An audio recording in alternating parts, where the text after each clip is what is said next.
Hello, everyone. Welcome to the Ramaya College of Law podcast. Today, we have with us Ms. Jasleen Kaur, partner at Smriti Legal LLP Bangalore.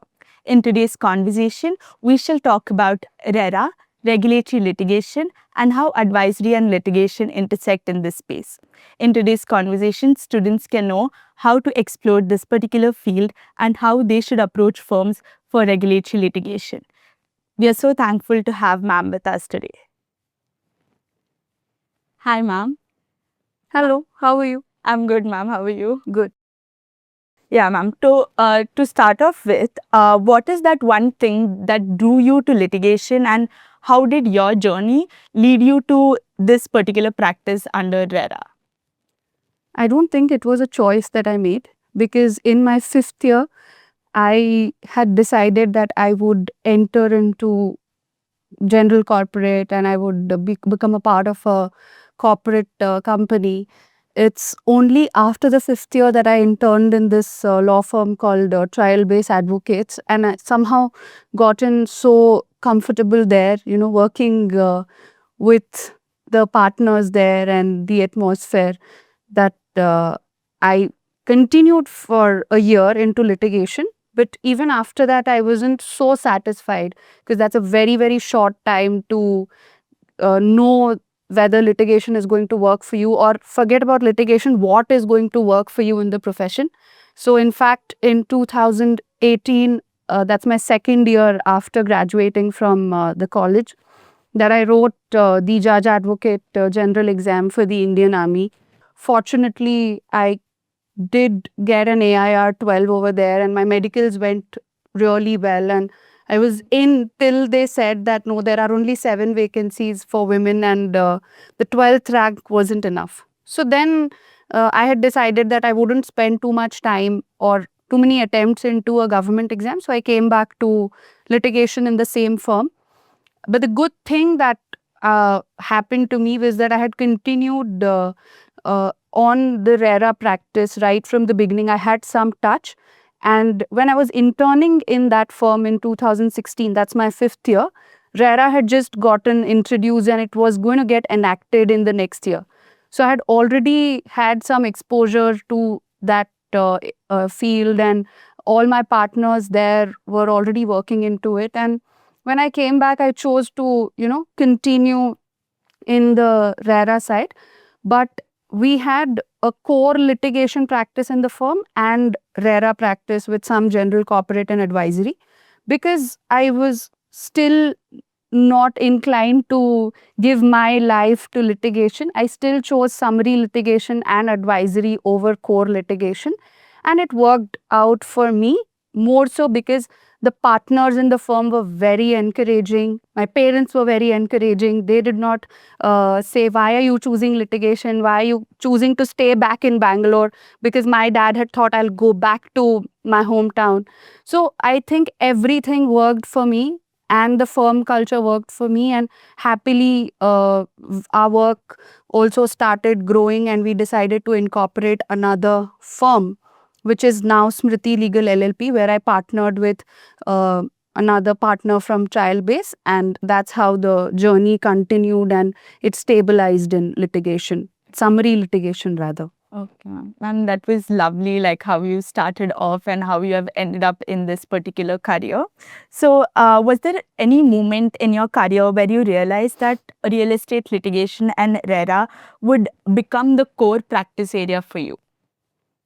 Not really, because when you start practicing, if you tell anybody in the industry that I'm going to do only arbitration, I mean, as a starter, or I'm going to do only family law, or I'm going to do only commercial litigation, they don't find it very, mm, suitable to the industry, because as a lawyer, one, you need to be aware about all the the subjects, and only then, once you know, that is when you can choose. So I didn't know it right from the beginning, like I told you, right? It worked out for me, and somewhere in between I had already decided that I don't want to be into core litigation where I have to spend my nights and days in the firm, in the police station, wherever. So the decision which I made was that I would do summary litigation and advisory, but not that no, I will do RERA, but it happened so because the firm that I was in was practicing in that. And let me tell you that I had such an open mind that had I been in another firm, maybe I had chosen something else. But the open mind and you need to have the ability to absorb whatever comes your way. Let's say you have to be an opportunist and work towards it, and somewhere you'll figure it out. But just choosing a path also is not the end of it. I would say it's a beginning, and after a couple of years, like let me say, I'm in the 8th year of my practice now, and it's now that I feel stabilized in the industry, and not because I chose or at the time when I chose the area of practice. Okay, ma'am. Ma'am, so looking back, was there any particular case or experience that significantly shaped your approach towards litigation? You know that litigation is practice. So there's no particular case that you'll suddenly feel awakened one morning. It does not work like that. It's that practice and uh, learning from your seniors, from the senior counsels in the courts, the others in the industries, even the clients, because when you start, you're quite young and you meet too many elders from the industry. So it's a package of all of that which will season you over the course of time, and it'll be a process, a very gradual and organic process that you'll see a change after some time of being in the industry, and not a particular case which will make you feel enlightened. Okay, ma'am. So, like you said, litigation is often described as something that is so intense. You need to give so much of your time. So, how is that you manage to, handle your personal life, your pace, and then the pressure that you have from the firm, and how is that you manage it? So I'll tell you about the recent times, because first 5 or 6 years I was not able to manage it so well, because I was also, while I was doing my work, I was also assisting my seniors and working with others. So you have to actually respect their time more than you respect your time, because you're in the learning phase and not very confident. But once you get out of that phase, now we have a planning software which we have implemented in Smriti. So all my colleagues and everybody who is working, we have their tasks on the software. And when we come in the morning, we have a 5 or 10 minute talk, or I would have already spoken last evening. So we make sure that we finish those tasks on a given day, and we don't spend time in the firm doing anything else. So we just work for those 8 hours. We come on time, finish our work, and we carry on. And once I'm out of the office, unless it's a very important call, I don't take it, and I get back to watching my whatever show, or playing my guitar, or playing whatever sport, or working out. And I actually like to live life, and I think this is a part of it, and it helps me do what I want to do. So we focus our time in the firm working on the subject, on the case, researching. We get done with it, and we just come back and we get going with our lives. And also in a week ahead, we plan the entire work. So on a Friday or a Saturday, we sit down and we plan the week ahead. And my colleagues are very supportive, so it helps us. It's lovely to hear that you balance it so well, like maintaining your private life as well as your professional life. So, now moving on to RERA litigation, ma'am. So, how does RERA is different from the traditional civil litigation that we see in the high courts and the civil courts? So like I said, RERA, like uh, many other tribunals, it's not a court, it's a tribunal. It's a quasi-judicial body and not a court under the Civil Procedure Code or the CRPC. And it is summary litigation. So there is no stage of evidence that we have in RERA. We submit the documents with the filing of the case, or if we are on the respondent's side, we submit our documents with the statement of objections, and that's the pleading part of it. So till the pleadings are completed, that happens, and we don't have a cross examination and a chief examination. We get to the arguments once the pleadings and documentation is completed. So it takes lesser time because of the minimum procedures. In terms of execution also, there is no Order 21 application, and the first, it's a recovery mechanism under the Land Revenue Act. So it happens before the Deputy Commissioner. So in the process, it is very different, and but maybe in terms of the stages also, like looking from the bench's perspective, the bench has which is the authority, it has the power to make its own procedure. They have to follow natural justice, but they can regulate their own framework of how they would hear a matter, and no, they don't have to stick to the rigid CPC processes. So that is how RERA is different, like any other summary process, I think. Okay, ma'am. So how, like we know, like because it's RERA, there are a lot of compliances involved with RERA. So how is that you manage the compliances under RERA, and what are the common compliances that you come across while working with RERA? So RERA is a twofold legislation. There is a compliance side of it, and there is the dispute resolution or grievance redressal side of it. We have two organizations. I am a part only of the litigation firm, which is Smriti Legal LLP. We have another organization called RERA Consultants LLP, which focuses only on the consultancy and advisory side, which is where you register a project with the authority, you extend your registration, you modify the registration, you change the name of the promoter, the bank account. So like a SEBI or any other regulatory framework. And then there is the litigation side of the industry, which is where you solve disputes between the promoters, the landowners, the agents, the customers. So I am predominantly there. So I don't look into compliances much, but yes, as a team, we take up a lot of compliances. So that way we have designated work. So I am only into litigation and advisory, which arises out of litigation and not compliances. Okay, ma'am. Ma'am, so like we know nowadays, out of court settlement is something that's trending, and people prefer to go for out of court settlement or negotiations. So how important do you think negotiations or settlements work in the RERA litigation or the regulatory litigation? So like CPC, Section 89 gives the power to the court to refer a matter to mediation or conciliation if the court deems it fit. Even under RERA, the authority has the power to come up with a conciliation cell.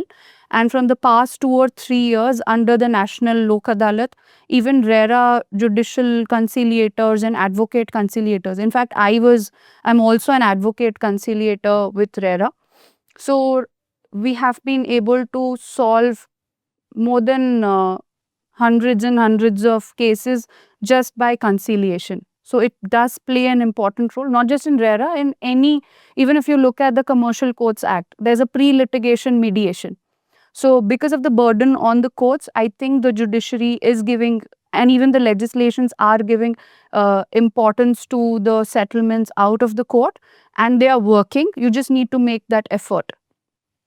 Ma'am, so we see there are like these home buyer associations which are being formed, and that is something that's taken into consideration a lot these days. So why does it matter so much to have these associations under RERA?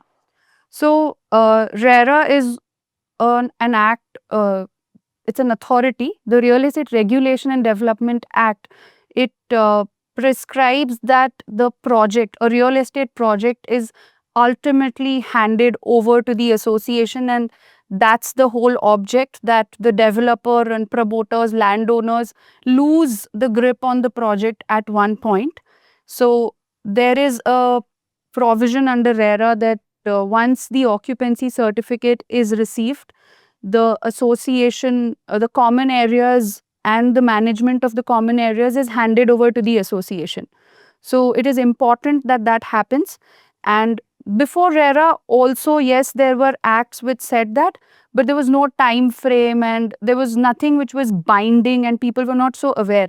So now the handover to the associations has become a mandate as per RERA. So that is where the need for formation of associations, and you will see so many high court judgments under which law to form the act, form the association, when to form it, and all of that is becoming more prominent. Okay, ma'am. Ma'am, so what are the legal challenges that you most often face while handling these associations or managing these associations? So from the association's perspective, No, ma'am. As the law firm, what are the legal challenges that you come across when such associations approach you or they come up with a dispute? okay, so one very big challenge is bringing all the people together, because any real estate project, even if it's a small project, it would at least have, let's say, 30 to 100 units. And a larger project or a phased project would have at least 1,000 to 2,000. In a city like Bangalore, we also have projects which have 6,000 units. So one, bringing in people to participate in the formation of the association. It's also a duty of the allottees under the act, so it becomes important.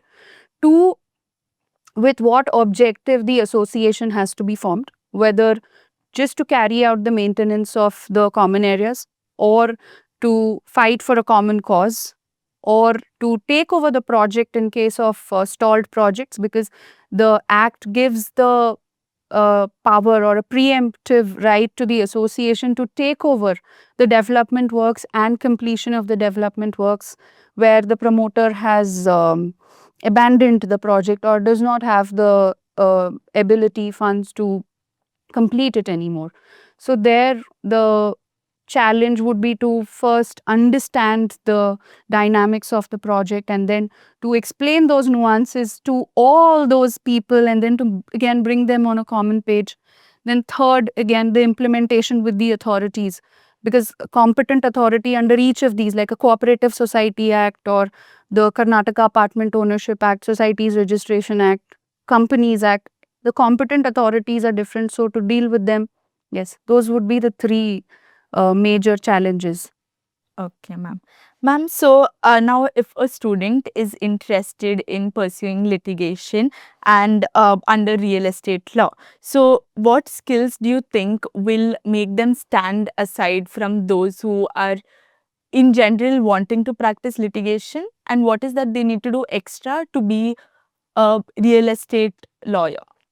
So before coming to the real estate law or corporate law or whichever law they practice, the first thing would be to learn humility, to know that no matter how modern you are or born in a newer economy, you always know lesser than your seniors.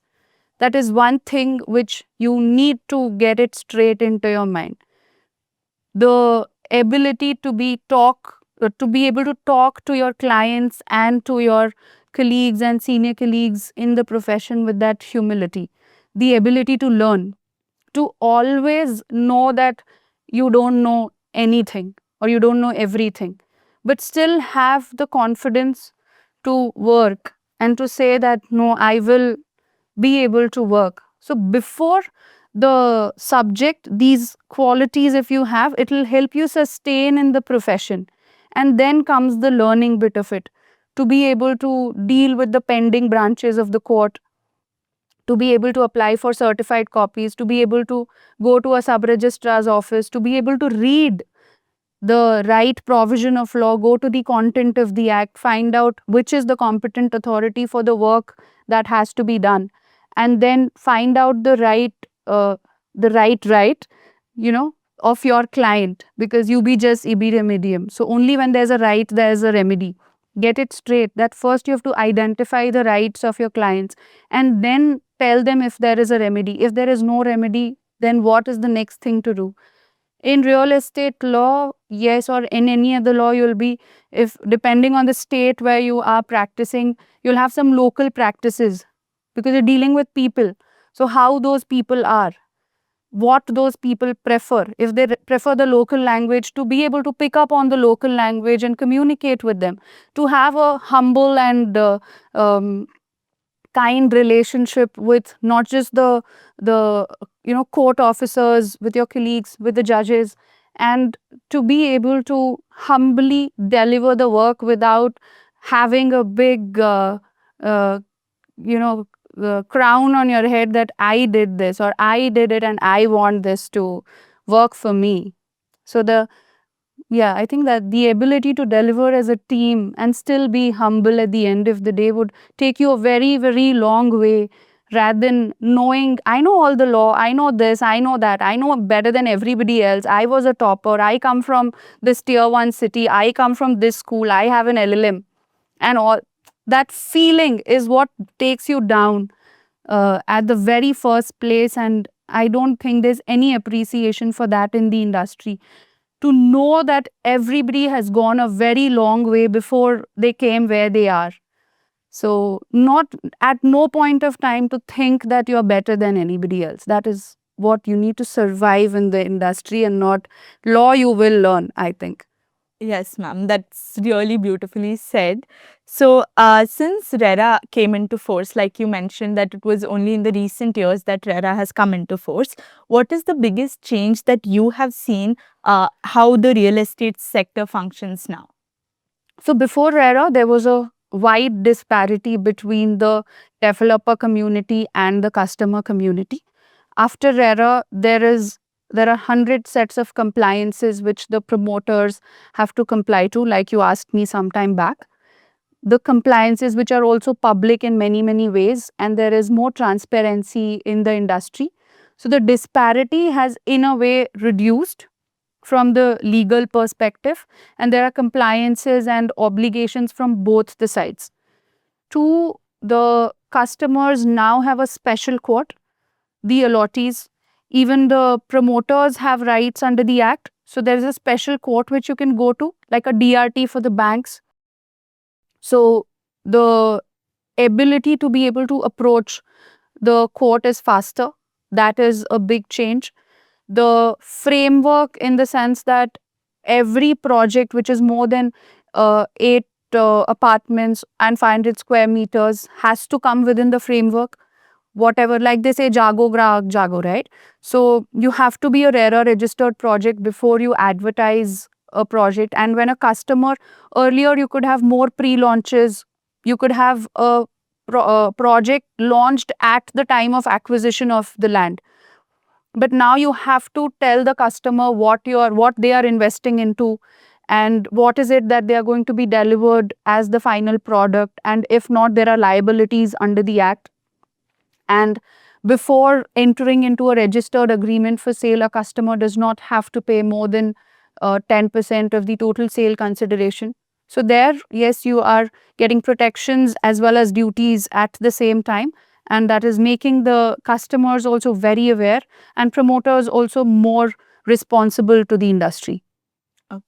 Ma'am, so like you said, the home buyers and promoters or allottees, when they approach you and they don't really have a proper legal planning, what are the issues that you face as a firm dealing with them? So, with the promoters first, because allottees usually have a brochure in front of them and they know what they're buying into, or they just need to do the title due diligence. So, if we can tell them that this promoter is decent in the industry and your title is clear, we just advise them to go ahead.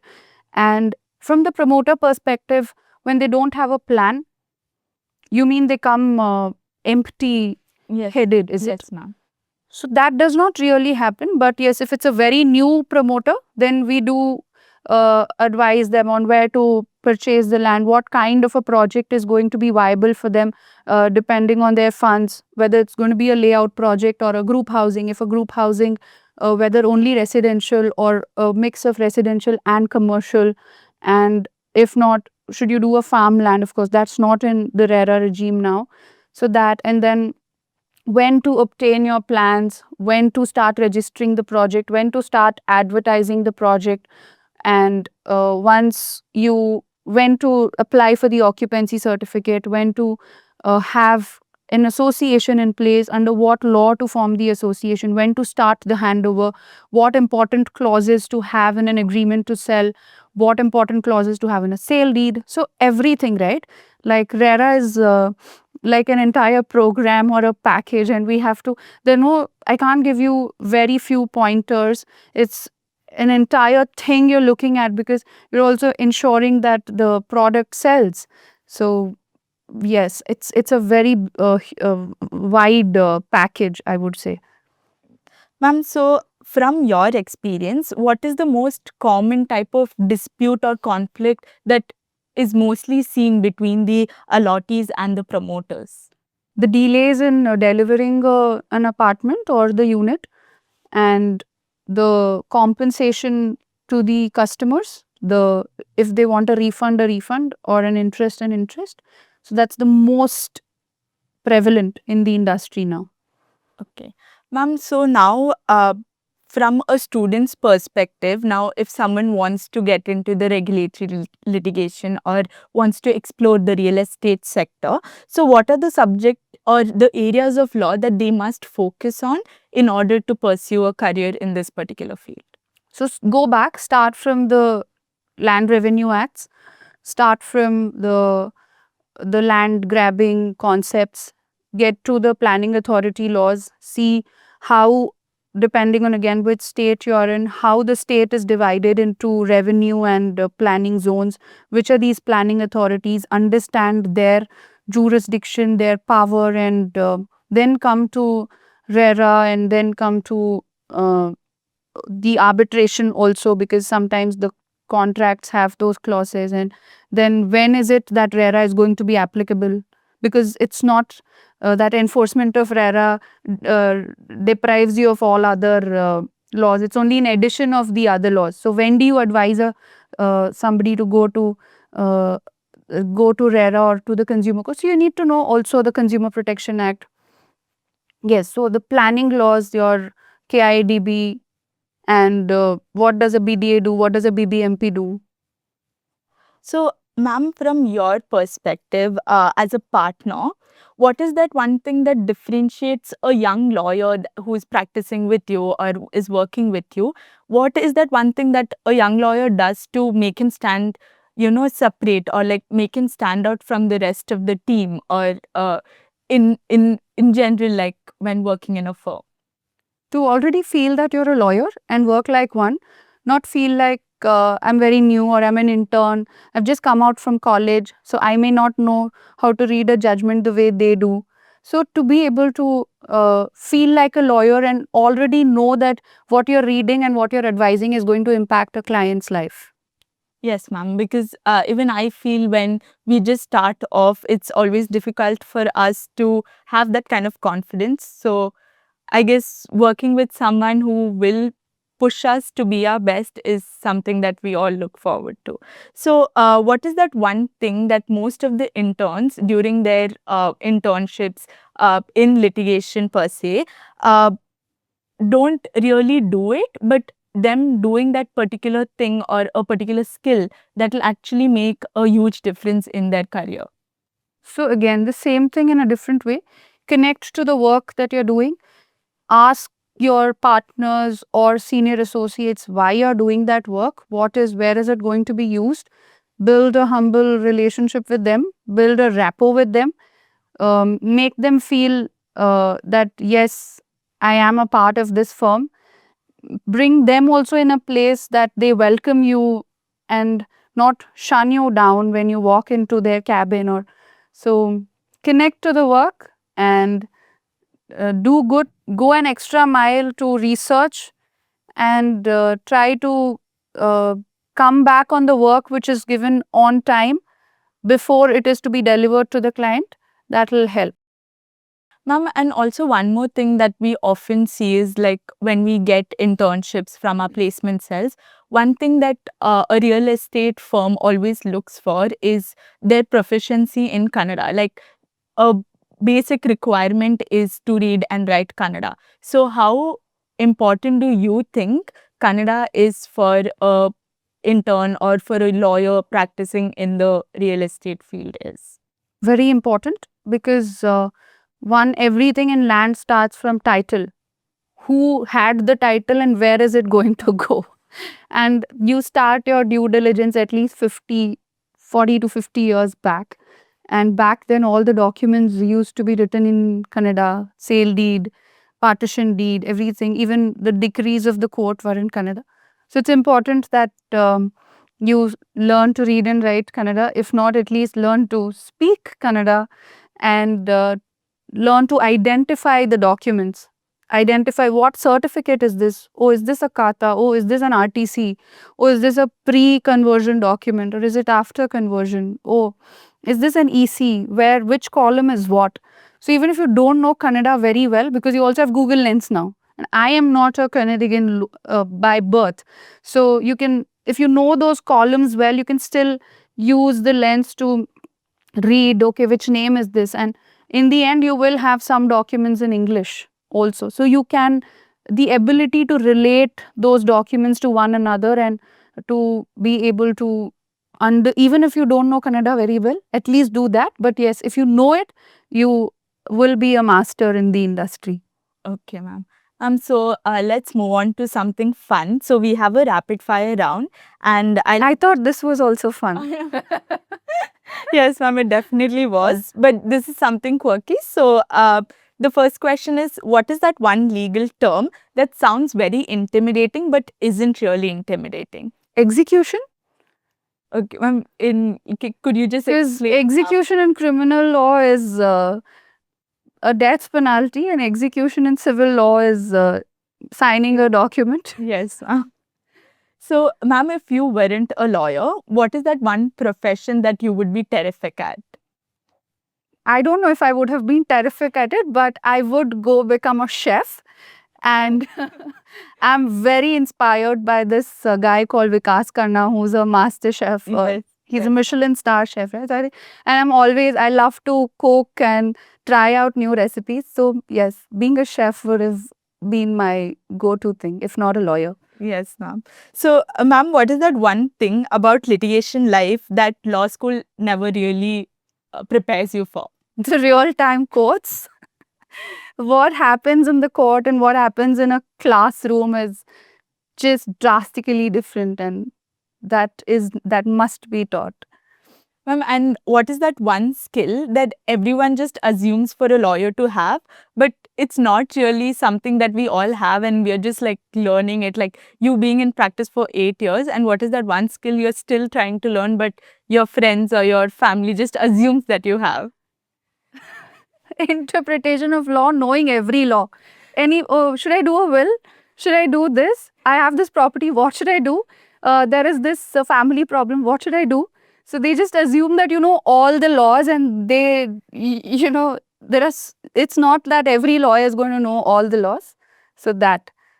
Okay, ma'am, this was really fun.